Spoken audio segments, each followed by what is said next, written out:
Okay, so today is going to be a short video about how shit the reporting system for YouTube and Twitter is.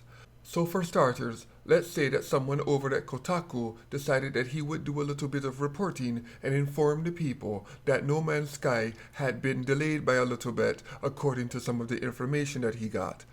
And instead of a good old pat on the back or an attaboy for throwing out this information, he received a slew of hateful comments and some very imaginative death threats.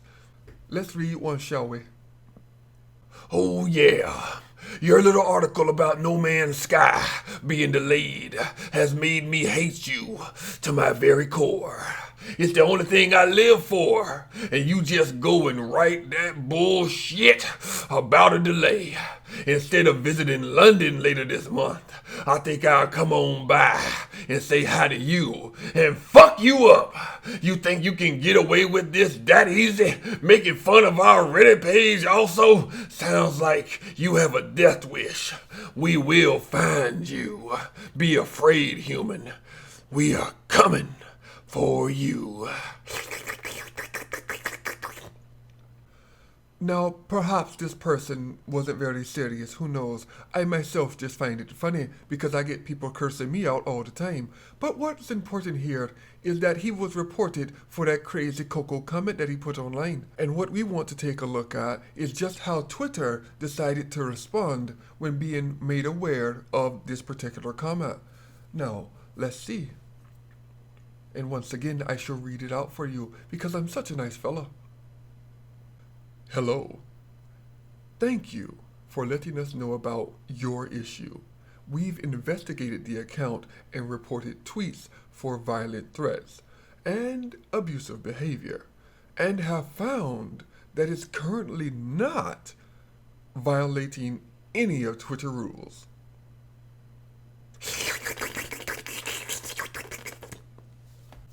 Now, Mr. Jason Schreier's comment in the bottom pretty much sums up my particular thoughts when reading that comment from Twitter. But I want you to tell me what part of "we gon' fuck you up" or "we're coming to find you" isn't really part of a threat, or maybe perhaps it's meant in a sexual way. And in fact, he's coming over to Mr. Jason Schreier's house for some hate sex and some skull fucking. In either way, I think I'm more afraid of that than the actual death threats. Now, of course, after the internet found out about this little tidbit, Twitter came out saying that they have suspended the account, but only after a large amount of people started calling them out for that. Which is the same for YouTube. Remember Doug Marshall, who had the monetization taken off of his channel for like a month, and YouTube didn't give a damn about him, even after he contacted them several times. And of course, the only way he got YouTube to take notice was to make a video and get his fan base and some other content creators to make videos about the topic and bring it to the attention of more people. Now, as you all know, this is pretty much par for the course here on YouTube or any social media.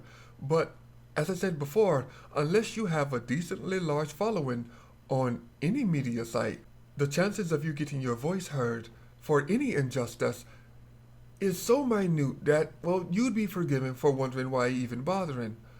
And I'm starting to understand why so many men harass females online if they know that the chances of anything bad happening to them because of it is completely absent.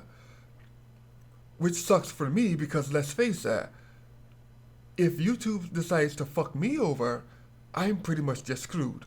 My subscriber base is too low to ever garner any attention to save myself.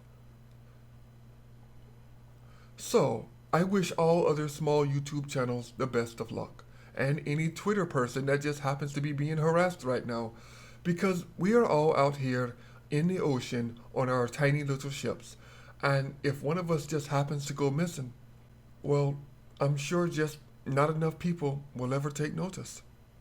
You all take care.